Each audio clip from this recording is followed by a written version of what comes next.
Hello everyone. एक बार फिर से आप सभी का स्वागत है आपके अपने favourite YouTube channel English corner में। हम जो वीडियोस देख रहे हैं पिछले वीडियो से जो लास्ट वीडियो था उससे क्लास 10th की जो एसएसटी की बुक है उसके ज्योग्राफी वाले पार्ट या सेक्शन के बारे में हम डिस्कस कर रहे थे। उसका चैप्टर नंबर फर्स्ट जो है वो हमने स्टार्ट किया था, रिसोर्सेज एंड डेवलपमेंट, संसाधन और विकास। तो कुछ पॉइंट्स या कुछ टॉपिक्स हमने पिछले वीडियो में डिस्कस किए हैं। इस वीडियो में हम उससे आगे की प्रोसेस के कुछ भी टॉपिक्स जो है वो डिस्कशन करने वाले हैं। आई होप पिछला वीडियो आपको समझ आया होगा, अच्छा लगा होगा और जो टॉपिक्स थे वो आपको समझ में आए होंगे। अब भी यही होप है कि ये जो वीडियो होने वाला है उसमें भी जो आप देखने वाले हैं, समझने वाले हैं, वो आपको समझ में अच्छे से आ जाएगा इन ए बेटर वे।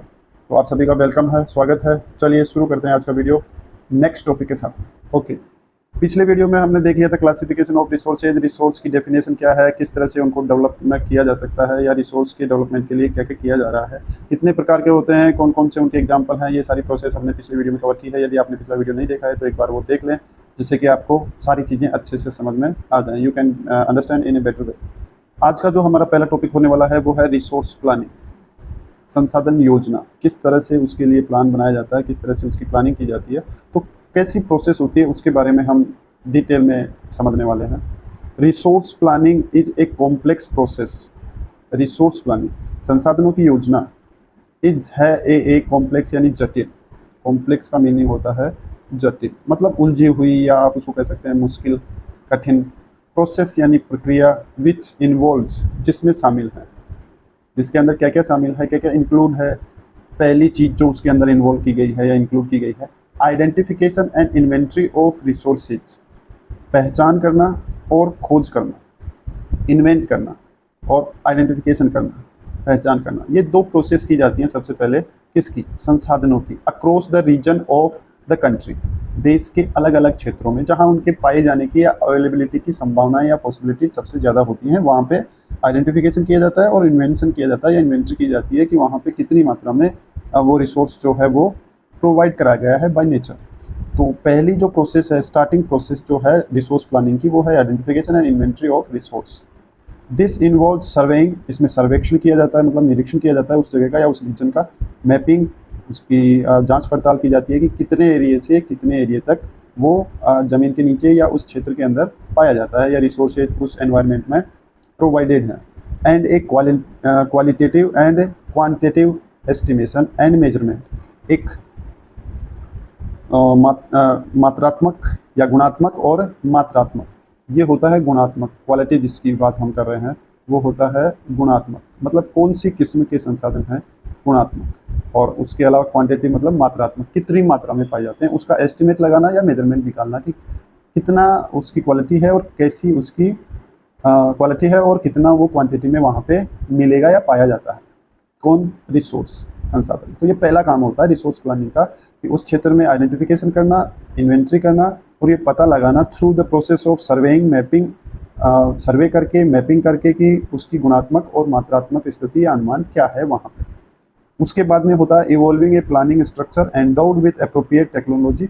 फिर उसके अंदर एक सुनियोजित प्लान या योजना बनाई जाती है या उसका ढांचा बनाया जाता है, स्ट्रक्चर बनाई जाती है जो कि सुसज्जित होती है। एंडोड मतलब सुसज्जित होती है या सजी हुई होती है या जिसके अंदर उपयोग किया जाता है विथ एप्रोप्रिएट टेक्नोलॉजी, एक उचित तकनीक का। एप्रोप्रिएट यानी उपयुक्त या उचित, टेक्नोलॉजी यानी तकनीक, स्किल यानी कुशलताएं, एंड इंडस्ट्रियल सेटअप, और वहाँ पे एक औद्योगिक ढांचा तैयार किया जाता है जिससे कि उन रिसोर्सेज को यूटिलाइज किया जा सके for implementing resource development plans, जिससे कि हम उस संसाधन के विकास की जो योजना है या योजनाएं जो हैं उनको ग्राउंड पे उतार सके या इम्प्लीमेंट कर सकें या लागू कर सकें।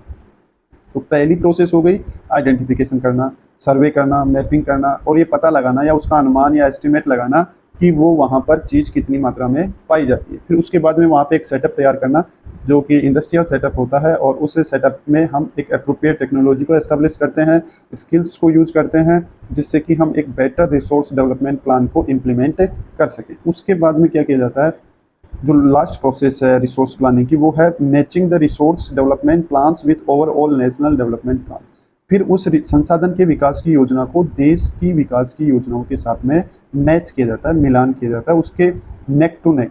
जितनी मात्रा में नेशनल डेवलपमेंट प्लान जो है वो चल रहे हैं उतनी ही रेंज में या उतनी ही क्वांटिटी में हम रिसोर्स डेवलपमेंट प्लान्स को भी इम्प्लीमेंट कर पाएँ या उनको चला पाएँ।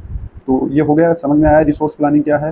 रिसोर्स प्लानिंग जो है वो एक कॉम्प्लेक्स प्रोसेस है जिसके अंदर ये 3 प्रोसेस शामिल हैं। पहली प्रोसेस है आइडेंटिफिकेशन और इन्वेंट्री करना, जिसके अंदर हम सर्वे कर सकते हैं, मैपिंग कर सकते हैं, उसकी कितनी गुणात्मकता है, कितनी उसकी क्वालिटी है और कितनी उसकी क्वांटिटी है, उसका एस्टिमेशन या मेजरमेंट निकालते हैं। उसके बाद में वहाँ पे एक इंडस्ट्रियल सेटअप लगाया जाता है जिसके अंदर एक अप्रोप्रिएट टेक्नोलॉजी होती है, स्किल्स होती हैं, और फिर उनकी हेल्प से हम उस प्लान को या डेवलपमेंट प्लान को इम्प्लीमेंट करते हैं। और फिर जब सारा सेटअप एस्टेब्लिश्ड हो जाता है, प्रोडक्शन स्टार्ट होता है, तो जो रिसोर्स डेवलपमेंट प्लान्स हैं उनको एक बार फिर से सर्वे करते हैं या उसका कैलकुलेशन निकालते हैं कि क्या वो development plans national development plans के साथ में मैच हो पा रहा है या नहीं हो पा रहा है। चलिए, तो ये हो गया टॉपिक यहीं पे एंड। नेक्स्ट टॉपिक हमारा जो है वो है लैंड रिसोर्सेज, भूमि संसाधन। ठीक है, land is a natural resource of utmost importance. भूमि, जमीन, मिट्टी एक प्राकृतिक संसाधन है ऑफ अटमोस्ट यानी अत्यधिक इम्पोर्टेंस यानी महत्व का, अधिक महत्व का एक प्राकृतिक संसाधन है लैंड या भूमि।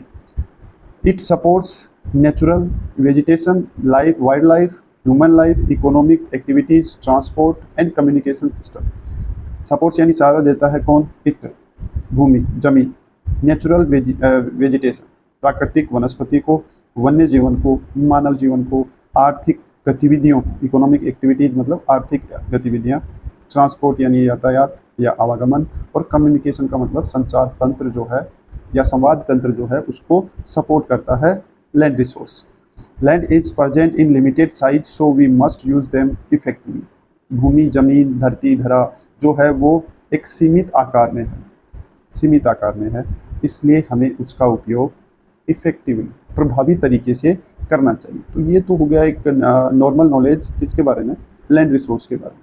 अब भारत के अंदर, इंडिया में कैसे लैंड रिसोर्सेज हैं या कैसी भूमि संसाधन या मिट्टी के जो टाइप्स हैं वो कैसे पाए जाते हैं या वो संसाधन किस प्रकार के हैं उसके बारे में जान लेते हैं। आइए, about 43% of the land area is plane.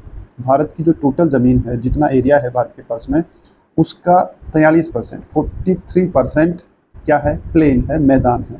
Which provides facilities for agriculture and industry, जहाँ पर हमें कृषि और उद्योग इनकी सुविधा प्राप्त होती है।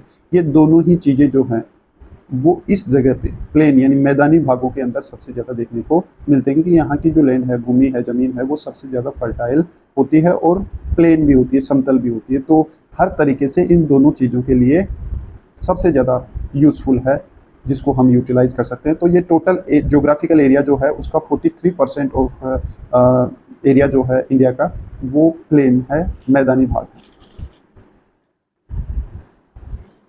About 30% of total surface area of the country are mountains। इसका जो 30% है ये उस 100% एरिया में से है जो इंडिया के पास में है जोग्राफिकली। ठीक है, तो उसमें से 43% तो क्या हो गया? प्लेन हो गए, मैदान, प्लेन्स। अब 30% क्या हो गए? माउंटेन्स हो गए, मतलब पहाड़ियाँ, पर्वत जो भी हैं।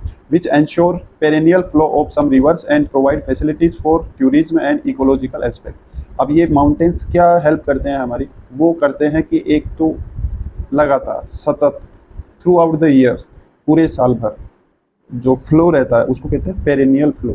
जो 12 मासी या जो पूरे साल भर नदियाँ बहती हैं, जो उनका बहाव होता है, फ्लो होता है, उसको पेरेनियल फ्लो कहते हैं। तो ये सुनिश्चित करता है कुछ नदियों का पूरे वर्ष भर तक बहाव और हमें सुविधाएं उपलब्ध कराते हैं। कौन? माउंटेन्स। किसकी? टूरिज्म की, पर्यटन की, और इकोलॉजिकल एस्पेक्ट जो पारिस्थितिकीय पक्ष है उसके लिए भी हमें ये फैसिलिटी प्रोवाइड कराता है। डिफरेंट इकोलॉजिकल सिस्टम वहाँ पे हमें देखने को मिलते हैं, अलग अलग प्रकार के पारिस्थितिकीय जो क्षेत्र हैं वो हमें देखने को मिलते हैं। नेक्स्ट, अब 43 + 30 73 हो गया। About 27% of the area of the country is the plateau region. जो 27% है वो कैसा है? पठारी भाग है, प्लेटू है। That possesses rich reserve of minerals, fossil fuels and forest.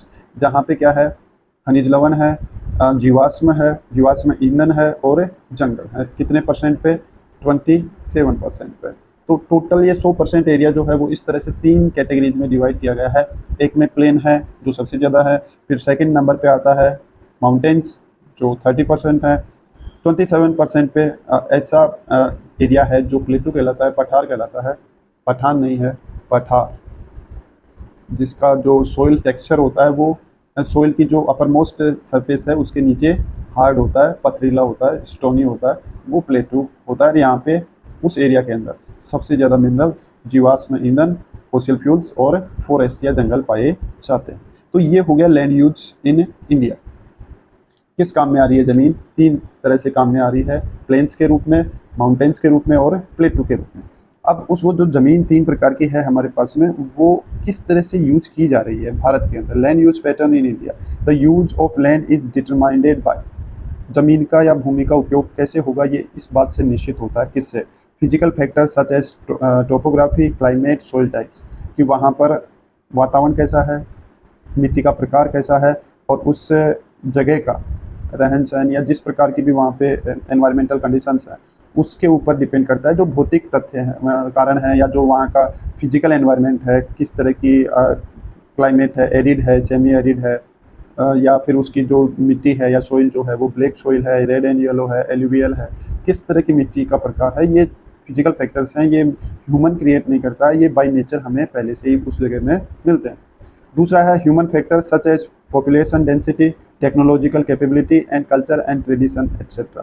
दूसरे जो फैक्टर हैं वो मानवीय कारक हैं और उनके अंदर जनसंख्या का घनत्व, तकनीकी क्षमता, टेक्नोलॉजिकल कैपेबिलिटी, संस्कृति और परंपराएं इत्यादि आते हैं, एक्सेट्रा मतलब इत्यादि आदि। तीसरा जो है land use data however is available only for 93%। जो टोटल ज़मीन है भारत के पास में 100%, जोग्राफिकल एरिया जो है 100%, उसका 93% का ही हमारे पास में डेटा है, आंकड़े हैं of the total geographical area, because the land use reporting for most of the north east states except Assam has not been done fully. जो नॉर्थ ईस्ट के स्टेट्स हैं वहाँ पे किस तरह की लैंड यूज हो रहा है उसकी जो रिपोर्ट है आसाम को छोड़कर वो अभी तक नहीं मिल पाई है, has not been done fully, वो पूरी तरह से नहीं हो पाई है उसकी रिपोर्ट। और उसके साथ साथ JNK, जम्मू एंड कश्मीर का वो हिस्सा जो पाकिस्तान के द्वारा अधिकृत है या ऑक्यूपाइड है, उसका भी हमारे पास में डेटा नहीं है कि वहाँ की ज़मीन किस यूज में आ रही है। और चाइना के पास में जो हमारा कुछ जोग्राफिकल पार्ट्स है जिसको अक्साई चीन कहते हैं, उसका भी सर्वे नहीं हो पाया है कि वहाँ पे वो ज़मीन किस यूज में ले रहे हैं। तो हमारे पास में फ़िलहाल जो उपलब्ध डेटा है वो टोटल ज्योग्राफिकल एरिया का 93% एरिया का ही उपलब्ध है।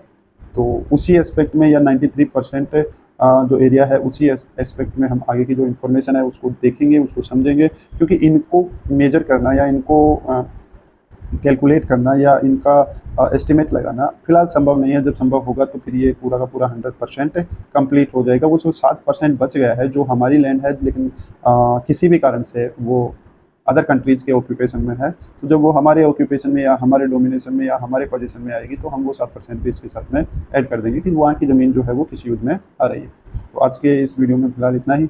आगे के जो टॉपिक्स हैं वो हम डिस्कस करेंगे नेक्स्ट वीडियो में, जैसे कि land degradation and conservation measures, भूमि का क्षरण या भूमि की जो उपयोगिता है या उसकी जो उत्पादकता है उसमें कमी, और जो सुरक्षात्मक या संरक्षणात्मक उपाय जो हैं वो हम किस तरह से करेंगे उसके बारे में नेक्स्ट जो वीडियो होगा उसमें अपन डिस्कस करेंगे।